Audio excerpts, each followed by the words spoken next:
Hello dear friends, कैसे हैं आप लोग। मैं उम्मीद करता हूँ कि आप लोग खैरियत से होंगे और मैं आप लोगों की दुआ से मैं खैरियत से भी हूँ। और बाकी हम लोगों ने प्रीवियस क्लास में देखा था कि क्लास 9 का biology first chapter of biology that is the fundamental unit of life called cell chapter का मैंने इंट्रोडक्शन दिया था कि सेल कैसे फॉर्म हुआ था, सेल को कैसे डिस्कवर किया गया था, रॉबर्ट हुक ने किस तरीके से सेल को डिस्कवर किया। उसके बाद जो एंटीविल लिविंग हुक जो आया था वो लिविंग सेल को किस तरीके से डिस्क्राइब किया, किस तरीके से वो इन्वेंट किया 1674 में पॉन्ड में तालाब में। तो ये हम लोग हर चीज़ को अच्छी तरीके से एक्सप्लेनेशन कर दिया था। बेसिकली आज जो हम डिस्कस करने वाले हैं एनसीईआरटी पॉइंट ऑफ व्यू से मैं अभी पढ़ा रहा हूँ। तो कोई स्टूडेंट को क्या हुआ कि जो क्लास 9th में आए हैं तो उस स्टूडेंट को लगेगा कि ये चीज़ मैंने क्या बना दिया। तो वैसा स्टूडेंट्स को मैं आज थोड़ा सा मैं अपने मोटिव से मैं आप उन सारे स्टूडेंट्स को समझाने वाला हूँ जो सारे स्टूडेंट्स समझे इस टॉपिक को देखते ही वो मतलब फ्रैटिन हो गए होंगे, मतलब बहुत ज़्यादा स्केयर हो गए होंगे। तो उसको दूर करने के लिए आज मैं आपके साथ खड़ा हूँ एज अ ब्रदर के तौर पर। तो मैं आज जो एक्सप्लेन करने वाला हूँ वो मेरा टॉपिक होने वाला है एनसीईआरटी, मतलब बोल सकते हैं कि एनसीईआरटी का एक्टिविटी पॉइंट नंबर 5.1। तो इस पर मेरा जो टॉपिक होने वाला है, इस टॉपिक का नाम है क्या सभी लिविंग ऑर्गेनिजम्स जो है क्या सेल से बना हुआ है। तो सेल मैंने प्रीवियस क्लास में आपको भी बताया था कि सेल का डेफिनेशन में आपको बताया था कि सेल एक बेसिक यूनिट ऑफ लाइफ होता है which act as a functional और स्ट्रक्चरल यूनिट ऑफ लाइफ, उसको भी हम लोग कहते हैं सेल को ही कहते हैं। तो आज जो मेरा टॉपिक होने वाला है, आज मेरा cell is the structural unit of life. आज जो हम ये स्ट्रक्चर जो बनाए हैं तो ये स्ट्रक्चर में आपको बताने वाला हूँ कि एक हम लोगों का एनसीईआरटी में 5.1 एक्टिविटी जो हमारा एक्टिविटी नंबर 5.1 में ये कह रहा है। तो इस पॉइंट में मेरा डिस्कशन ये रहेगा कि किस तरीके से सेल का जो स्ट्रक्चर जो है वो वेरी करता है, क्योंकि सभी लिविंग ऑर्गेनिज्म जितने भी सारे हैं सभी सब किसी के पास एक जैसा सेम सेल नहीं होता है, मगर कुछ ऐसे ऐसे ऑर्गेनिज्म है जो एक ही सेल का बना हुआ है, उसको हम लोग कहते हैं यूनिसेलुलर ऑर्गेनिज्म। उसके बारे में आपको मैं डिस्कस करूंगा एट द लास्ट टॉपिक जो मैं आज अभी फिलहाल अभी हमें जो स्टार्ट करने वाला हूँ। इनिशियल टॉपिक मींस दैट कि what we will observe from this activity. हम लोग इस एक्टिविटी से क्या परफॉर्म करते हैं, हम लोग इस एक्टिविटी से क्या समझते हैं। आपको समझाने के लिए थोड़ा सा मैं बुक का हेल्प ले लेता हूँ। देखिए यहाँ पे कह रहा है कि let us take a small piece of from an onion bulb. देखिए यहाँ पे ये कह रहा है कि कुछ ऑनियन बल्ब का जो एक स्मॉल पीस को ले लीजिए। जैसे कि ऑनियन बल्ब क्या है कि जिसे ऑनियन आप देखे होंगे एज अ वेजिटेबल के तौर पर, तो वेजिटेबल है तो उसका एक पीस को ले लीजिए। उसी पीस को लेने के बाद जो है आप एक माइक्रोस्कोप, उससे पहले कि आपको क्या करना पड़ेगा, एक जो सॉल्यूशन एक ट्यूब में डालना पड़ेगा। उस ट्यूब में निकल के एक सफारी नाम का सॉल्यूशन होता है, सफारी नाम का सॉल्यूशन होता है। मैं आपको यहाँ पे लिख रहा हूँ सफारी नाम का सॉल्यूशन, सफारी नाम का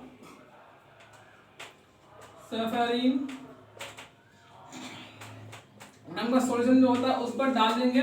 उस पर डालने के बाद वो जो पीस जो बचेगा मतलब ऑनियन बल्ब का जो पीस जो होगा उसको लेकर के आपको कंपाउंड माइक्रोस्कोप में, माइक्रोस्कोप हम लोग जानते हैं कि एक तरह का क्या है कि माइक्रोस्कोप जहाँ पे हम लोग छोटे से छोटे चीज़ों को मैग्नीफाई करके हम लोग उस पर अपने विजुअल आई से हम उसको ऑब्जर्व कर सकते हैं।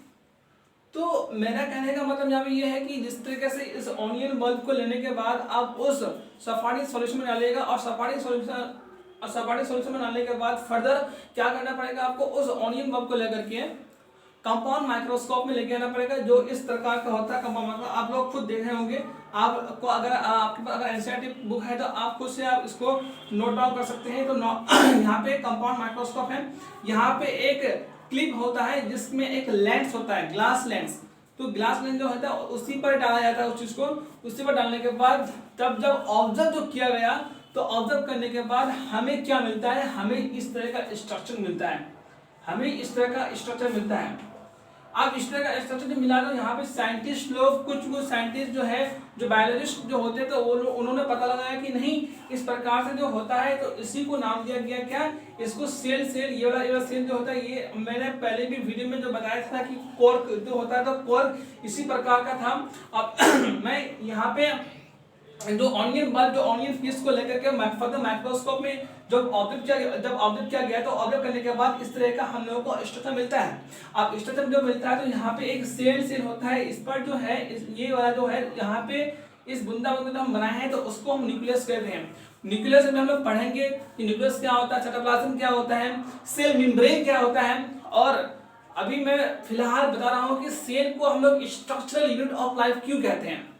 सेल को स्ट्रक्चरल यूनिट ऑफ लाइफ हम लोग क्यों कहते हैं, क्योंकि हर एक ऑर्गेनिजम्स के पास जो सेल जो होता है, सेल का हर एक स्ट्रक्चर क्या होता है, अलग अलग होता है। और अलग अलग होने के कारण ही क्या होता है कि उसी पर फंक्शन भी अलग अलग होगा। तो फंक्शन के बारे में हम लोग नेक्स्ट लेक्चर में हम लोग देखेंगे। फिलहाल इस चीज में जो हम लोग यहाँ पे जो ऑब्जर्व कर रहे हैं, अभी ऑब्जर्व क्या कर रहे हैं कि यहाँ पे इस प्रकार से जो बना हुआ है, ये जो सेल का जो स्ट्रक्चर जो बना हुआ है, तो ये वाला स्ट्रक्चर जो है, ये स्ट्रक्चर इस प्रकार से यहाँ पे दिया हुआ है, तो ये हम लोग न्यूक्लियस कहते हैं और इसको हम लोग सेल कहते हैं। तो हम लोग ये कंक्लूजन निकाल सकते हैं कि सभी ऑर्गेनिज्म जो होता है, सभी ऑर्गेनिज्म मींस के जैसे कि ह्यूमन बींग्स हो गया, प्लांट्स हो गया, बैक्टीरिया हो गया, प्लाज्मोडियम हो गया, या अमीबा हो गया, क्लाइमोडोमोनास हो गया, these are the various organisms which present in our surrounding. So then we can observe that these are the organisms how it is made up of. अब ये ऑर्गेनिज्म कैसे बना हुआ है, देखिए सभी ऑर्गेनिजम्स का सेल जो होता है ना, सेल का मात्रा जो होता है, तो ये कोई ऑर्गेनिज्म यूनिसेलुलर का होता है और कोई ऑर्गेनिज्म क्या होता है, मल्टीसेलुलर का होता है। आप लोग जानते होंगे कि मतलब हम लोग क्या है, हम लोग मल्टीसेलुलर ऑर्गेनिज्म है, हम लोग के पास डिफरेंट टाइप का सेल होते हैं और डिफरेंट टाइप का सेल का स्ट्रक्चर भी अलग अलग होता है और उसका फंक्शन भी क्या होता है, अलग अलग होता है। तो यहाँ पे आप समझ जाएंगे कि ये सेल को यहाँ पे ऑब्जर्व किया गया, तो स्ट्रक्चर का इस तरह का स्ट्रक्चर हमको देखने को मिल पाया। मैं इसी बात को फिर दोबारा आपको रिकैप कर लेता हूँ।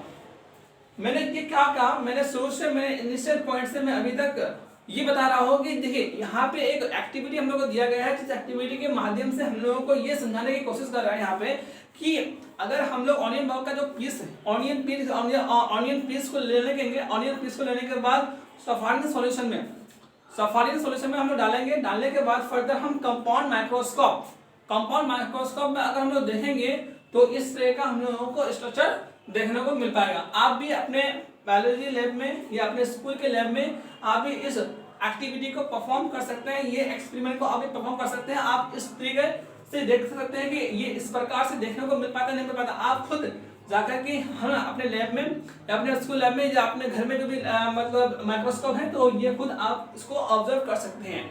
ऑनियन बल्ब को ले लेंगे, ऑनियन बल्ब पीस को ले लेंगे, उसी को सफारी सॉल्यूशन में डालेंगे, तो सफारी सॉल्यूशन डालने के बाद फर्दर जो एक ग्लास होता है, ग्लास पीस में डालेंगे। किसमें, माइक्रोस्कोप में एक ग्लास पीस होता है, जो मैं आप लोगों को दिखाया यहाँ पे कि इस ग्लास पीस को डाला जाता है। यहाँ पे देखिए ये ग्लास पीस जो आता है, यहाँ पे ग्लास पीस जो होता है इसी में डाला जाता है और इसमें डालने के बाद फर्दर आप यहाँ से देख सकते हैं।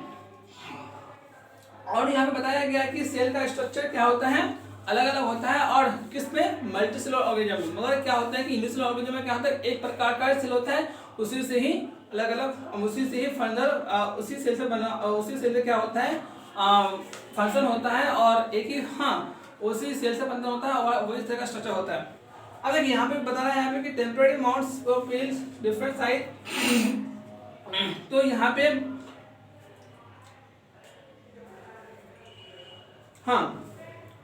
बिल्कुल या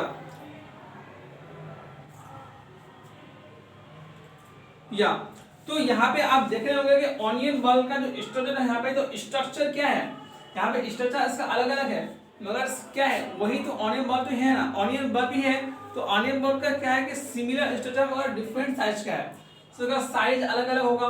साइज तो अलग अलग है ना, साइज तो अलग अलग है यहाँ पे, मगर स्ट्रक्चर क्या है, स्ट्रक्चर सेम है यहाँ पे, इसी स्ट्रक्चर का तो बना हुआ है यहाँ पे। तो इसी प्रकार से हम लोग ये कह सकते हैं कि दिस स्मॉल स्ट्रक्चर, यही सारे स्मॉल स्ट्रक्चर को हम लोग building block of the onion bulb हम लोग कहते हैं। This small structure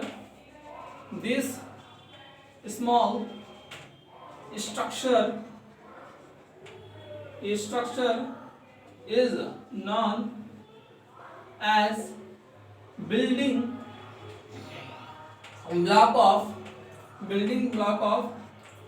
onion bulb. बस आप यहाँ पे ध्यान देंगे क्या कि यहाँ पे इस सारे स्मॉल स्ट्रक्चर को हम लोग building block of onion bulb क्या कहते हैं, building block of onion bulb हम लोग कहते हैं। अब जो मैंने आप समझ गए होंगे कि स्ट्रक्चर जो होता है इस एक्टिविटी पॉइंट से हम क्या ऑब्जर्व करेंगे। इसका कंक्लूजन क्या निकलता है कि वी कैन से दैट कि all living organism is made up of cell and different cell are having a different structure as we can look under the compound microscope. जैसे कि हम लोग देख सकते हैं।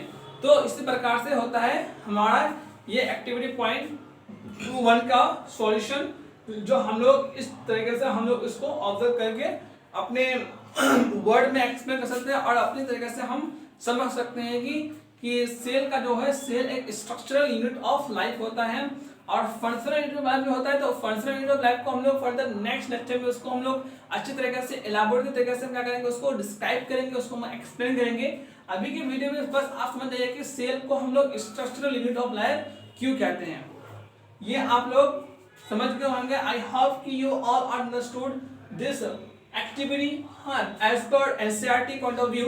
तो आप लोग समझ गए होंगे, मैं ये उम्मीद करता हूँ, मैं आप लोगों से ये आशा करता हूँ। अब मैं जो जाने वाला हूँ वो मेरा टॉपिक रहने वाला है multicellular organism and unicellular organism में डिफरेंस क्या होता है, उसको हम लोग क्या कहते हैं। तो what is the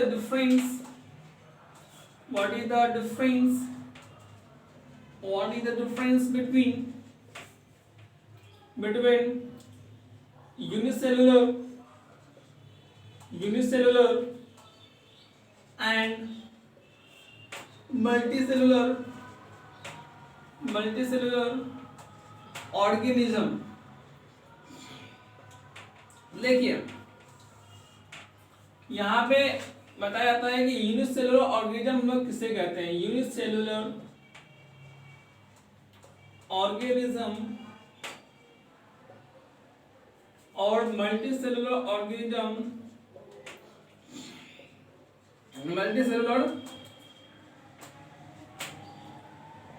हम लोग किसे कहते हैं।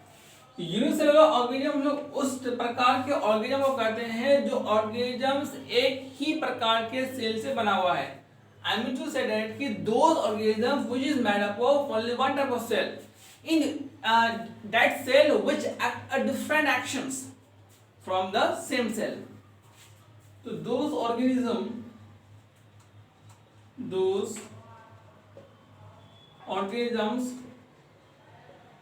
which is made up of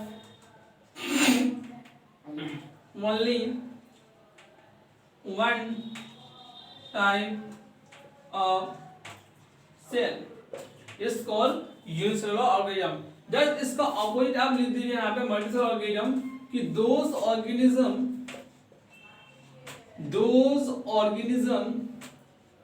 which is made up of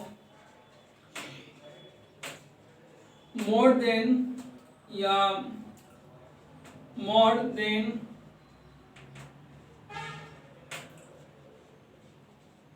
one type of cell, या हम लोग कह सकते हैं कि many cell that is called multicellular organism। अगर आपको ये डेफिनेशन अच्छा लगे तो ये खुद आप बता सकते हैं और इसको नोट डाउन कर सकते हैं अपने कॉपी में। और इसी तरीके से अगर क्वेश्चन पूछा है कि what do you understand by the multicellular organism and unicellular organism, ये तो पूछा तो नहीं जाता है क्वेश्चन, मगर आपको पता होना चाहिए कि आपको तो नॉलेज तो होनी चाहिए कि यूनिसेलुलर ऑर्गेनिज्म हम लोग किसे कहते हैं और मल्टीसेलुलर ऑर्गेनिज्म हम लोग किसे कहते हैं। इसका एग्जांपल आप लोग लिख लीजिए। यूनिसेलुलर ऑर्गेनिज्म का एग्जांपल लिख लीजिए आप। यूनिसेलुलर ऑर्गेनिज्म का एग्जांपल जैसे कि अमीबा हो गया, क्लाइमेटोमास हो गया, क्लाइमोडोमास, स्प्लीन तो मेरा एक मिनट को मैं स्प्लीन देख लेता हूँ। क्लाइमोडोमास का फिर ग्रोथ वगैरह तो फिर बोलेंगे ग्रोथ हो गया। क्लाइमोडोमास,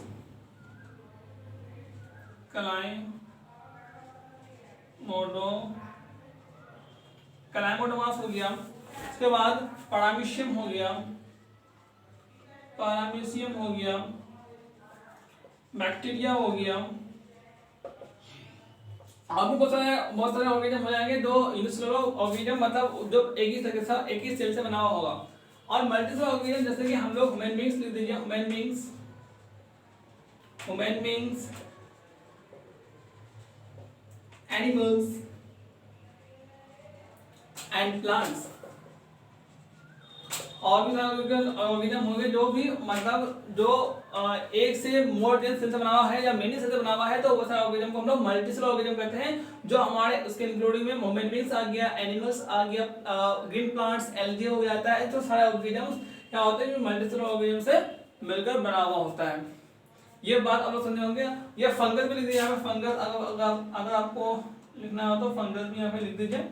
हाँ, तो ये हमारा टॉपिक हो गया कि मल्टीसेलुलर ऑर्गेनिज्म और यूनिसेलुलर ऑर्गेनिज्म हम लोग किसे कहते हैं और उसका डिफरेंस क्या क्या है। और ये एग्जाम में अगर पूछे जाएंगे तो इस तरीके से हम लोग इसमें नोट डाउन कर सकते हैं।